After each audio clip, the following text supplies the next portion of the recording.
Hey, K-drama fans, this is our weekly watch list where we watch as many currently airing shows as we can, and then we come back to you and react, review, deep dive some of our favorite moments. So grab your cup of coffee and let's talk K-dramas!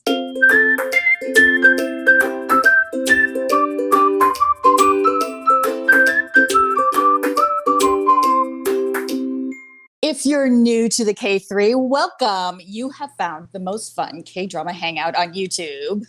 Yeah! But if you don't want to be spoiled, check below because we have timestamps and we have chapters so you can skip forward or skip back or come back to us or tell your friends. This is the K-drama copy klatch, which means we talk, we chat, we share. So let's get started. Let's get started, right? Monday, Tuesday. Do you like Brahms? Oh, yes. Yes, so much. I like it. It's just right? Yes. It's just so quiet and beautiful. Someone on Twitter, Marisa, made this comment, and I thought it was really, it really kind of, I think, drove home what I'm really enjoying about this.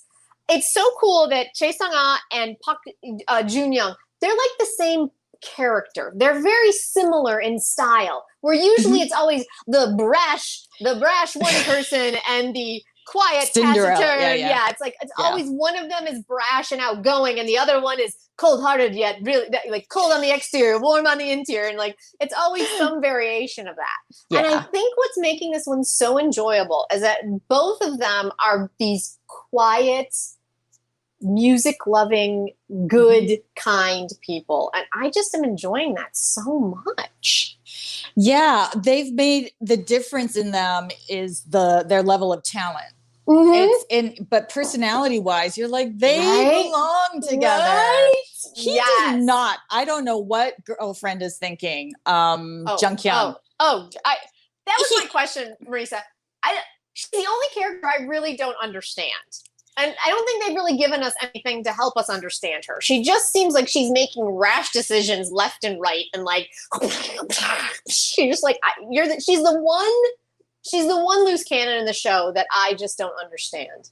I know, she's just really just spoiled rich girl, which I'm surprised. Is that what it is? Yeah. Who gets what she wants, but I don't know because she has an unhappy life. Obviously, she's got a family with like no love in it. Right. But yeah, she doesn't. And the thing is, she's so good because we loved her so much in Rookie Historian, Go Hae-rung. So yeah, I don't know. She's been toying with Sung Chol's character, Hyun-ho. Right. But she really loves the other. It just kind of, it collapses in on itself. Yeah, then they show flashbacks with her and Hyun-ho, and they're happy together, and then she's crying over something he made her. And so I'm just like, I'm not really sure where you're going with this, but I will say this. That opening scene this week where she finally confessed to Joon was beautiful. And his whole, like, knock it off. I was just like, it was such an amazing scene. It was so well written. I just loved every minute of it. But then her character just kind of did all sorts of weird shit for the rest of the episode. And I was just like, you're the only one in this show that I'm just like, I don't know what's happening. Yeah. But she's got this really great like Veronica Lake hair thing working. That's really lovely. I don't know. Yeah. There are this show, you just said it. It's so well written. So well written. Oh my gosh. Oh my God. Can we just there's two things that really stood out to me this week. One, the way the writer has written heartbreak was so visceral for me. Yes. It was like Han Hyun-ho, when he was in the pop-up bar with her, and he was just like, just don't say it. I was just like, oh, Pumpkin. Oh, like it was just so real that he broke my heart. And like, I think he deserves better, but I also didn't want it to happen because how badly he wanted it. Like, I know. It was just so beautiful. And then are you going to, the other couple, is that like when she says, I like you, and he says, I'm going to pretend you didn't say that. Oh my God. Right? You're just like, it was literally like, while our main two were having this cute little, like kind of meet cute, the other two couples are imploding. Like, you're just like, what is happening? Which I did appreciate though, because the amount of triangles in this show are insane. Like, there's actually a thing going around Twitter, and I retweeted it, but it was like, it was like a Venn diagram. It was like circle, circle, circle, circle, like 14 circles. It was hilarious, right?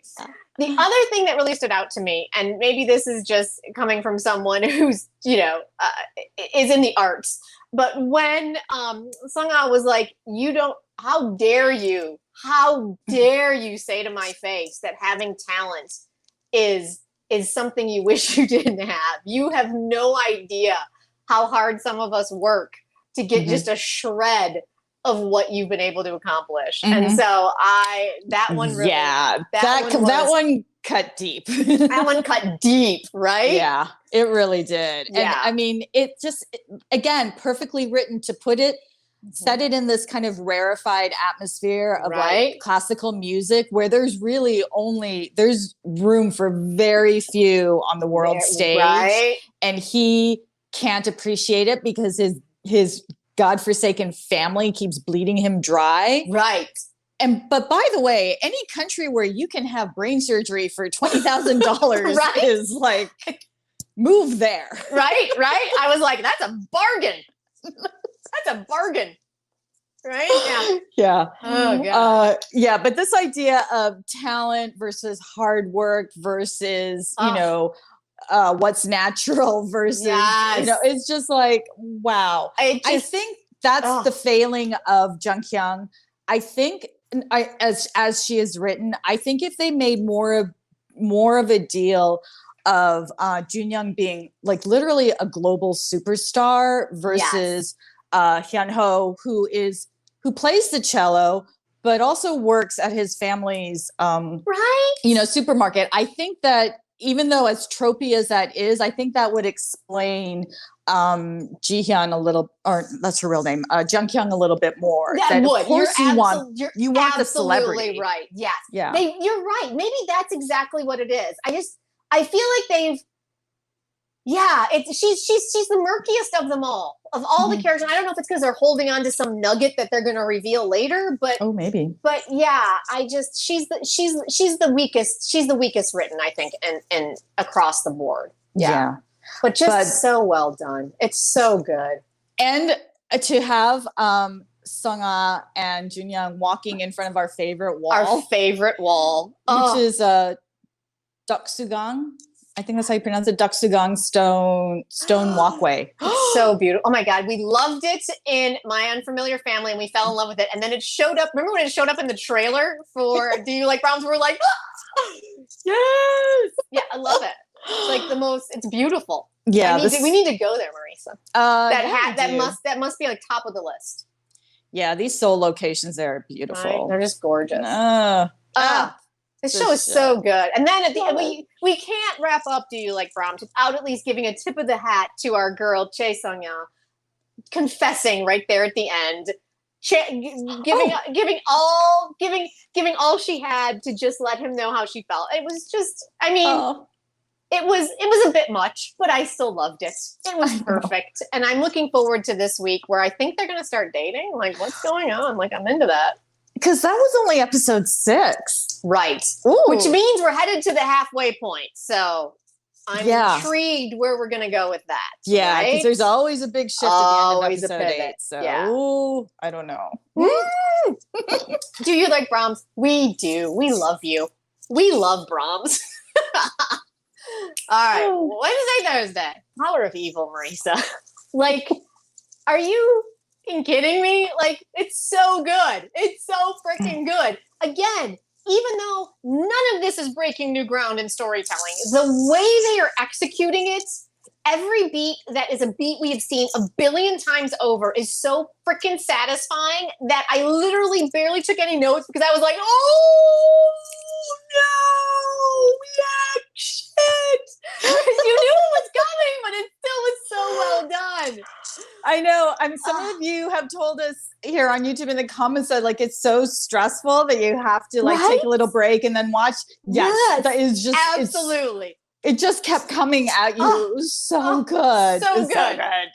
God, we're left hanging for one episode. I know. But I think like what you said last week, Marisa, where we kind of are going to get an episode to kind of see where everybody lands, is I think I'm looking forward to that because I feel like, clearly Clearly, Do Hyun-soo is not dead because we saw him in the trailer, so that's good, right? But what's going on? So I do appreciate the show's going to give us, and I'm hoping that it's a longer. Maybe we'll get a Crash Landing on You 2-hour finale, which would be fantastic, right? Oh, that would be amazing. Would be amazing. But I think this is network, so I don't think we're going to get so lucky. But yeah. Oh no, it's TVN. We might get lucky, you guys. This is TVN. Oh, it's cable. So we might get an epically long finale. So I'm super excited about that. I hope so, because what they hinted at was that he's got some stuff to work out. Right? Well, of course. I mean, of course. Yes. So, where do we start? Where do we start? I was just going to say, where do we start? I mean, let's just start, because I don't think we've actually officially given the shout out yet to Kim Ji-hoon. And the hair, the mane of glory that he has. And when he pulls it back into a ponytail, as someone who has to pull hair back into a ponytail, rubber, like the gloves and that ponytail, I'm impressed just with him not pulling his own hair out. But that's a whole nother conversation. He and that hair is so amazing. If he ever cuts it, I swear to God, I'm rioting. It's just amazing. His psychosis is so evident, but it's over the top in just the right amount. Exactly. I mean, in almost any other show, you'd be like, dude, come on, knock it off. This is like way overdone. But in this one, you're like, as soon as he does that weird thing where he stares off into space and then tilts his head, you're just like, oh, shit. I know. His method is right on. Oh, yeah. He's really kind of figured out his process so good. And it's my first time seeing him. Now, I know he's been in a lot of other things. Everyone's like, I can't believe this is his first thing time getting recognition. I think he's, from what I've read about him, it's a lot of like weekend dramas. Correct us if I'm wrong. And then he also had... he's not been a big player in the regular, evening dramas from what I've noticed. But yeah, so he's new to us, but holy crap. Welcome. Or thank you, or whatever we're trying to say. It's good to meet you. There we go. Thank you. I got something to yes. So amazing. So we have to give him a shout out because I thought that the chemistry that he had with Lee Joon-gi and those two, the two Baek Sungs going at it was, I'm sorry, I'm all over the place on this one because it was so amazing. I have to say this. I've said this a million times, but I just became a super fan of Lee Joon-gi in this show, right? Yes. His scene where he realized that Jeon was dead was, I think, some of the best acting I've seen this year. I will say that. I will lay that down right now. It was so raw and heartbreaking, but then you get the completion of that when he realizes she's alive. Yes. And the breakdown that causes too was just as intense, if not more. He's just killing it on this show. Crushing it. But I don't know why, but everyone was really looking at that final scene, which I thought was beautiful and it was really well done. But for some reason, the one in the basement is the one that I was just like, on the phone. Yeah. And then when he asked about Eunha, and I was just like, oh God. I love it. Oh, so good. God. But this is my one quibble, because y'all know I've got to have a quibble. How, and we all knew it was coming. Y'all knew it was coming. When he was staggering towards Jeon on the hill, and Baek Sung was laying there, and all the cops were, I'm like, okay, wait, the knife is over there, so he's not going to get up. There's too many cops trained on him, so he's not going to be able to stab him in the back. Interesting, they're not going that route. Like, I literally had this thought process. How in the holy hell did he get a gun off of one of those cops? How inept are those cops that he ended up with a gun? I know. It's like, how many K-drama cops does it take to not actually take down a criminal when there's like 50 of them? 50 of them. Standing a little too far away. Yeah, right? I was just like... And they only send 2 in? Oh, come on. Yeah. So that was my only quibble. We all knew some tragedy was coming to head into the final episode, but I was also come on now. Oh, man. Oh, so the other person we haven't talked a lot about is Kim Woo-jin, our journalist with a lifelong crush on the sister Hae-soo. So he's such a fool, right? Right. But then, so when he's confronting the parents, you're just like, oh my God, could you be right? Like, a bigger idiot. But then he Yeah. turned it around and he like somehow he was able to talk the parents down and actually reflect on what's been going on for the past God knows how many he years. was like the most enlightened person there, let you. right? Yeah. It was like, wait, what just happened? I was expecting him to die a horrible death, and suddenly he's just laying down hard truths.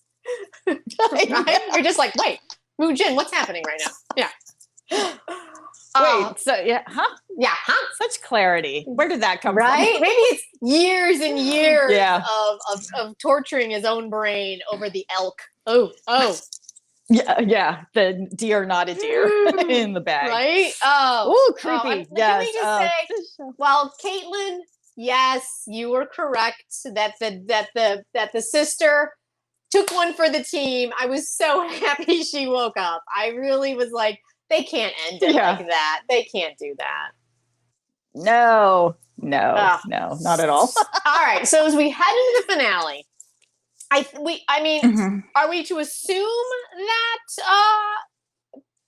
Baek Hee-sung is dead? He's either going to be dead or we're going to have a trial. Yeah, exactly. And so we also know for a fact that Do-hyun so is not dead because he's in the trailer. So, okay, we know that.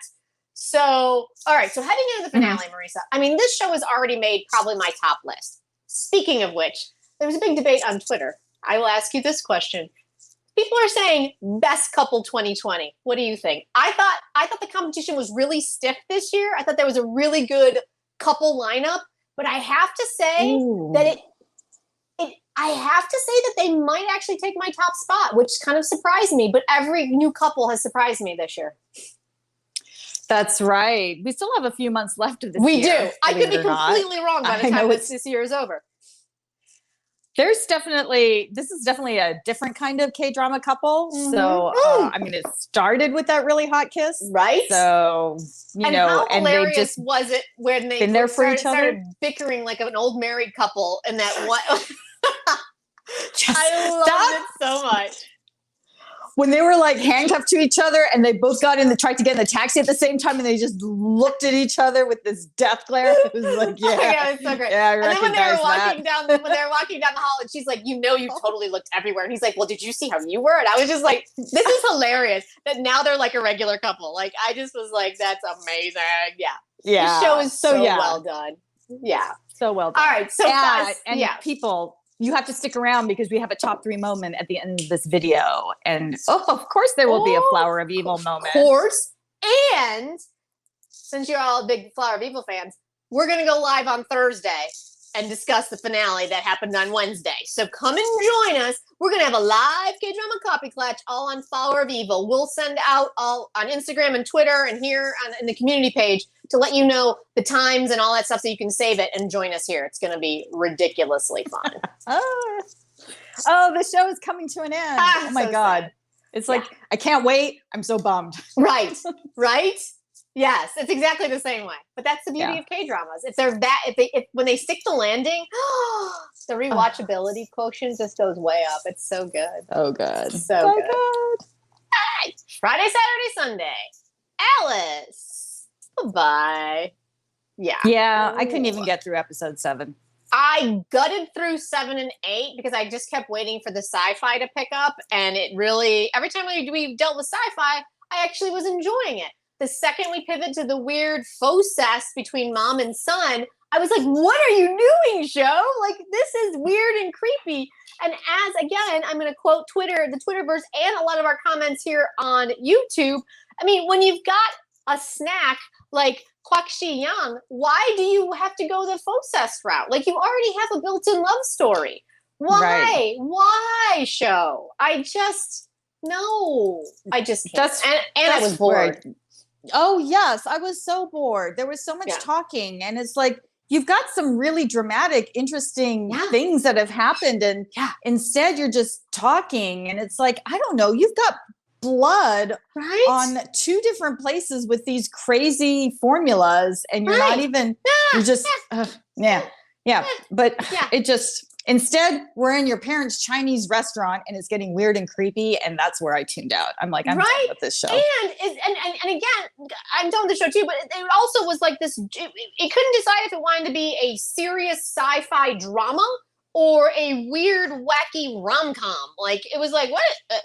Anyway, yeah. Show, I tried. I gave you, we gave you through 7 and 8. Yeah. I just don't care. So I'm sorry, Alice. Maybe next time. Bye. But one that I'm really enjoying, and I think you are too, Marisa, is Missing the Other Side. Like, yeah. yeah, it's another one. It's so well written, and it was jarring how well written it was coming off of 2 episodes of Alice and then turning on Missing the Other Side. I was like, oh, this is how it's done. Right. You can have this many storylines going at one time when when you play in the same, universe, for lack of a better description. Yeah, it's actually really deftly put together because you have these seemingly different stories and everyone is connected. Right. They're slowly bringing them together. Yeah. And it's really well written. It's really well written. Yeah. And then, of course, we actually found out that Go-Soo's mom is there, which was a beautiful reveal, I thought. I kind of figured that we were going to have something like that come up, but it was really nice to see. And then I loved it, like that Shinju-ho was like, everyone's connected. I'm like, thank you, sir. It's weird, but thank you. I appreciate you giving us that little shout out. But how heartbreaking is our little detective, Shin Joon-ho, and his girlfriend? That hot air balloon scene, oh my gosh. And they set it up where you actually did see how much they love each other and the whole engagement scene. Yes. And here's the thing, she's so lovely. She's like a ray of sunshine. Yeah. And up until that point, he had just been like, I don't know how to describe him. He was kind of a jerk. A curmudgeon. Curmudgeon, yeah. Yeah, like a young curmudgeon. Yeah, just like a young grumpy guy. Grumpy, totally grumpy. Yeah. So that scene in the art gallery was really beautiful. And then it was just so heartbreaking to be in that hot air balloon that apparently Thomas had sewed. So, yeah, I was really impressed. I mean, Thomas is still my man. Do you know who Thomas is? No. Thomas was our young crown prince from Mystic Pop-Up Bar. Oh, was he really? Yes. Oh, yeah, I love him. I need Thomas's back. I need his whole backstory. It does look like he was in the resistance in the Japanese occupation, based on that one quick photo. My question though is, was blonde a thing back then? Like, I didn't realize that was. I thought that was a more current look. Yeah, he must be some sort of special ghost. Right. Yeah. Because I was like, oh, interesting. Okay. Right. Yeah. But yes, I just love Thomas, and he's so handy. He can stitch up a hot air balloon overnight. Yes. Right. Yeah. Set up a screening area. Right. With the big screen. Yeah. Super easy. Done. Yeah. Done. Rocking chair? Done. Oh, yes, the rocking chair. Yeah. That's right. I mean, he's very handy. He's very handy to have around. Unfortunately, this is an OCN show, and I feel like OCN always does a superior job in storytelling. Not saying that's the unfortunate part. The unfortunate part is they teased us with a miracle for our poor girl, Chae.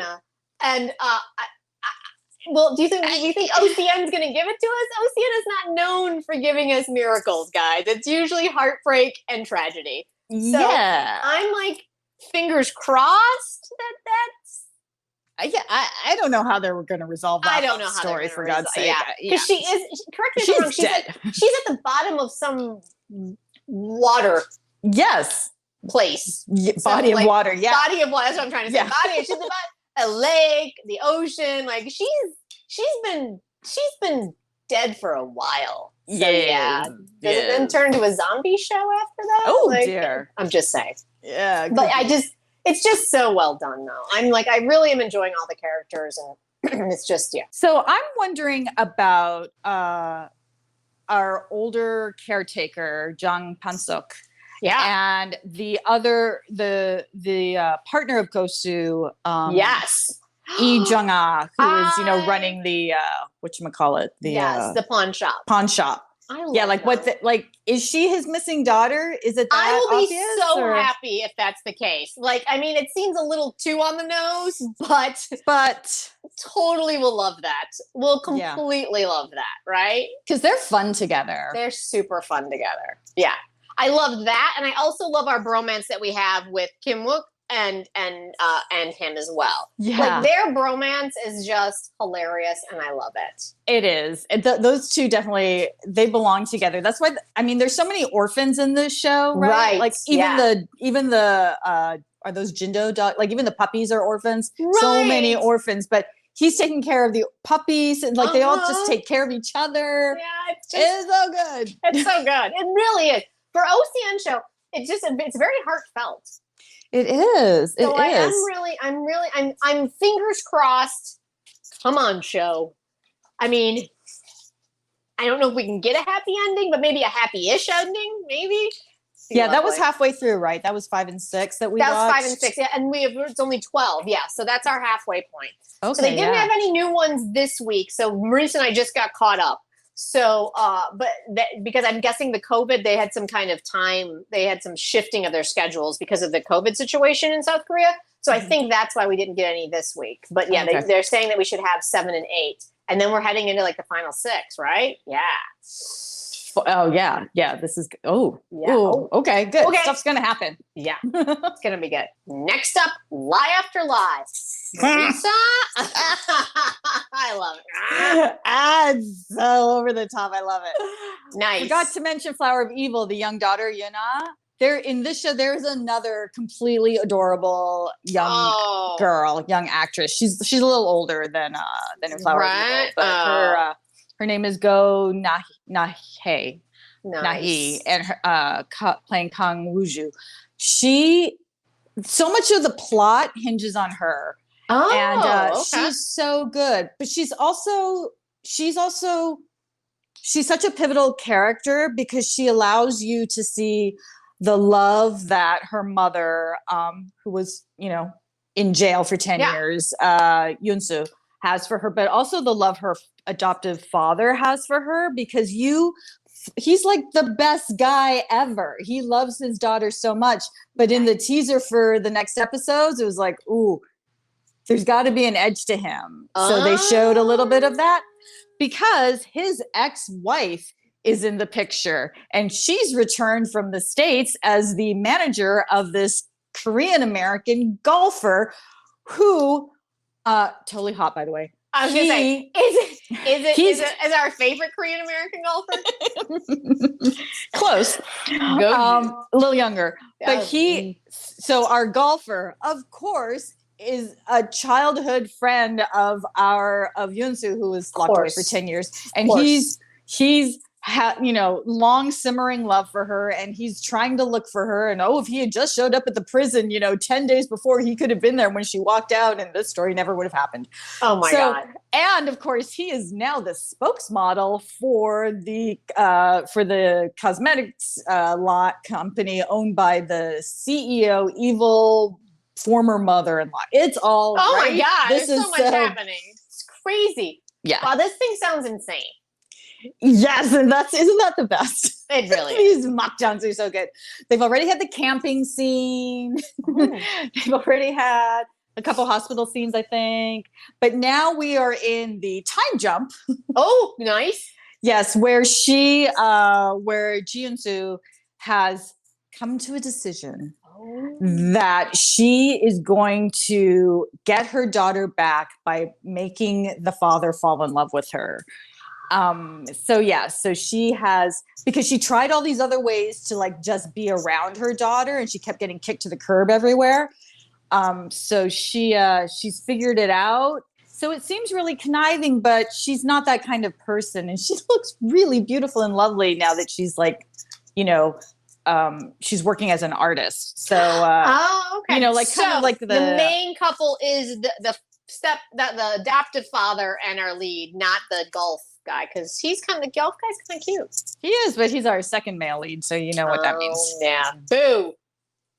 Yeah, so it's like tropes galore, but so fun. I keep thinking I might jump in, but I haven't done it yet.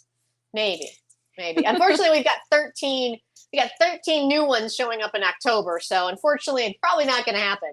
But you guys go ahead and keep an eye out for our can't wait to watch list for October, which is going to land this week as well. So we'll put a link up there, like right there for you. Ooh, holy cow. Yeah. Crazy. 13 of them. It's insane. And last, but certainly not least, Stranger 2 heads into, I don't even know where we're at. We're at 11, 12. I thought I started to figure it out last week, Marisa. I have no idea what's happening. I have none. All I know is that I desperately need more of our main two leads, Park Shi-myuk and HyeJin. Like, I just need them together. I need them together more. It's so much better when it's the two of them. Yes. Even though they're hardly out in the field. Mm-hmm. You know, and that's kind of a problem. They're in a car, they're in a stairwell. But that scene was lovely. I really enjoyed that she took care of him. Yeah. That was good. But still confused. I did notice the vault of money. How do you not? It was so much money. Like, what do you even do? Like, who? You don't even need to sign any cash out. No. Like, make a little note about how much I'm taking today. Right. Here's my question for you, Marisa, because they made a point of showing it. So he bags up all the money, right? And then this one magical stack of money falls on the table. I know. And he picks it up, looks at it, and just throws it. Was it just to show how minuscule money is to them? No, I don't.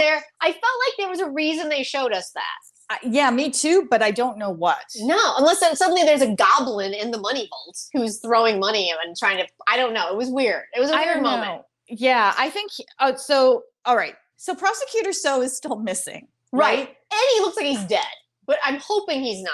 I know. Could we try a little harder to find him? Thank you. I wrote that too. Like, could we have a little bit of urgency here? But I'm looking at the secretary. And I'm also wondering about the other prosecutor on that council, Kim Sa-hyun. Mm-hmm. Like, only because of Stranger One, thinking that maybe it's someone who you really wouldn't suspect. Actually, so here's my theory. Going back to all the red herrings and Stranger One and what we learned, I'm throwing this out. Okay.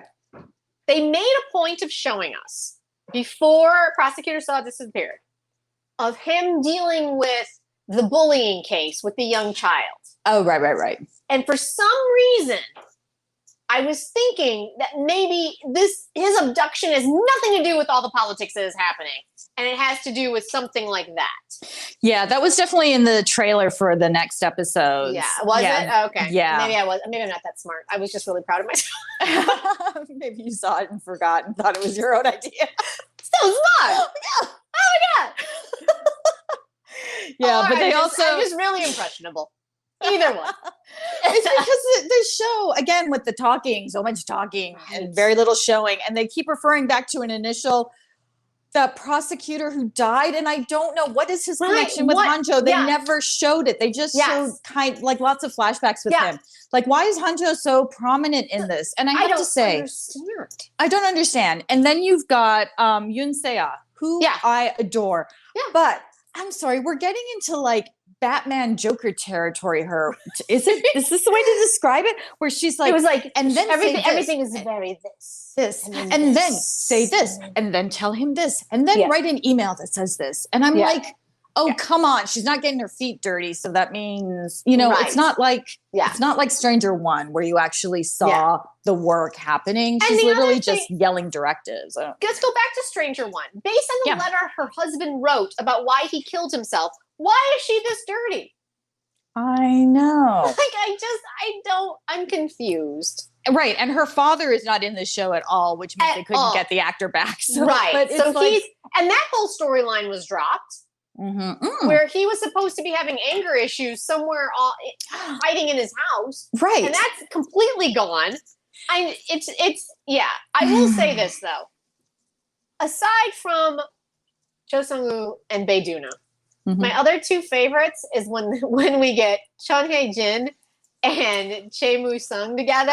They're like the original. They're like the original duo, right? Yeah. I am like, I think he has a crush on her. Like, he's always like, here's coffee. Like, I'll throw that out for you. Like, it's just like, I'm like, at one point I'm like, are you guys like secretly married? And they're just not telling us? Like, what's happening? I was actually wondering, I did notice at the coffee scene that he doesn't wear a wedding ring. Oh. So I did notice because I'm like, what is it with these two? Yeah. Right?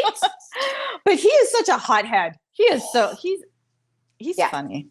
I like him. He's in deep, whatever is going on with this. Like, he is dirty across the board. And it looks like Chae like covered everyone's ass, right? Yeah. But now, I mean, we're heading into 13 and 14. Like, it's time to give us some information as to what the story is. Because there's just too many dangling threads. There's just too many. Typically, episode 11, 12, they're like setting the chessboard. Right. So it's really clear who the players are and what the storylines are and where it's, the battle lines have shifted.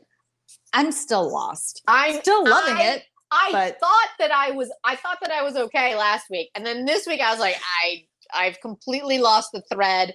All of the cops were red herrings. I don't know what's happening. That was a whole, and then we suddenly got a call back to our beach scene for no apparent reason, and I was just like, my head just exploded, and then Yoon Se-ah showed up again, and suddenly with her machinations with the vault of money, and I was like, sure, okay, yeah, I literally, my note was, I feel like they're setting us up for like an ongoing series with this, like. I mean, that's not how K-dramas work, but I feel that's what it feels like. It feels like a season ender and not a story ender that we're setting up. Yeah. I mean, I still anticipate it every week because I think I'm hoping just to learn a little more. Right? Yeah, exactly. That's exactly. Every week I'm like, go! What's happening?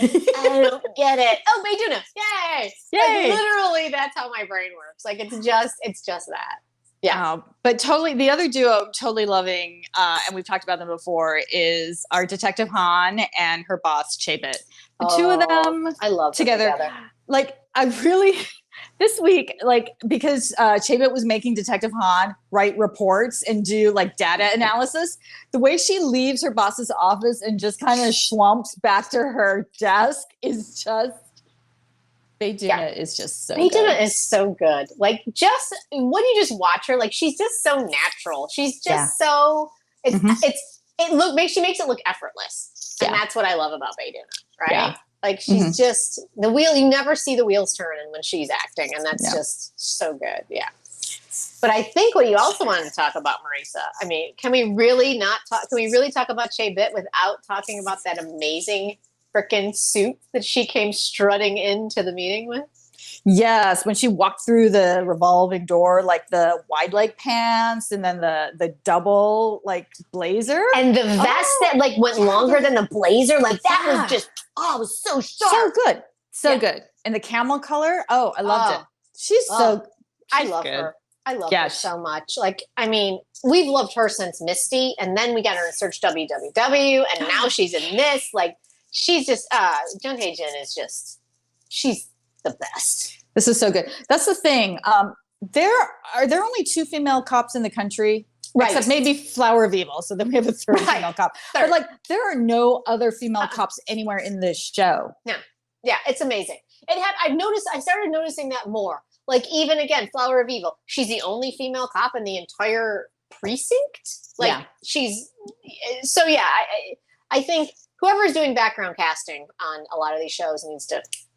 I know, because we can never get to the place where we just say she's a cop. We have to say she's a female cop because there are hardly any of them in Dramaland. It's kind of, come on. They're like one. They're like the magic unicorn of female copness. Oh, yeah. Hello? Yeah.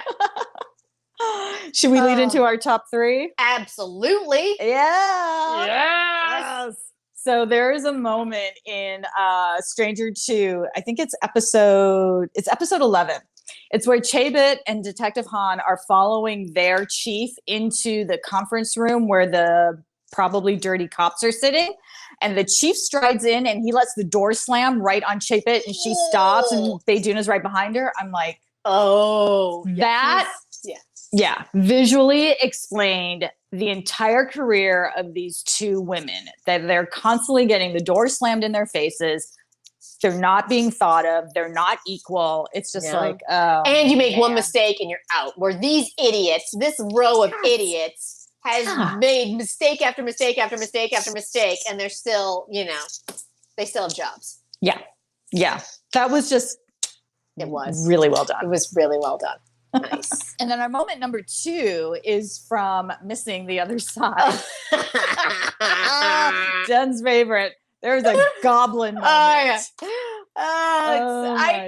appreciate it when they do a goblin shout out for sure, especially for that with the goblin and the reaper walking with the music. That was beautiful. It was hilarious. So funny.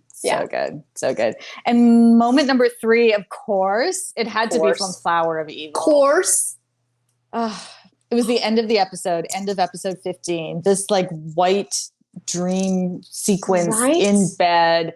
This couple. Oh my God. Is he dead? I don't know. Yeah. I mean, it was just, you could have almost ended the series there. I'm glad they didn't, but you could have almost ended it there. And that would have been a very bittersweet ending, but it was so beautiful and so ethereal. And so, yeah.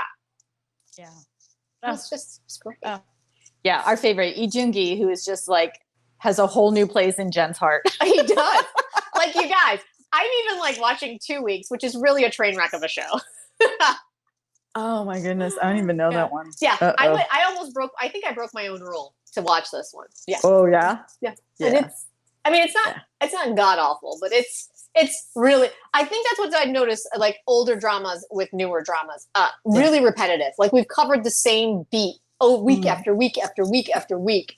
Kind of that procedural idea that I feel like a lot of the older dramas do, where now it's more that serial idea where that story is. Anyway, that's that's where I'm at. But yes, I've now gone down an Lee rabbit hole, you guys. It's intense. Who knew? Oh my God. Who knew him being a serial killer's son with no emotions would be my Lee trigger. Oh my God. That probably tells you way more about me than you probably wanted to know. I know. But we are all Moon Chae-won in this, right? Oh my God. She I have to say, she has quickly become one of my favorites after watching this one. She, again, is one of those actors that is just, they're so natural, it looks almost effortless. Yeah. So, yeah. She's been crushing it. Oh my God, it was such a good week. So excited. You guys, thank you so much for joining us. It was so much fun. We are the KThree. I'm Jen. I'm Marisa, and you are part of this K-drama copy klatch. So be sure to subscribe, comment, hit the bell, do all that good stuff. Yes.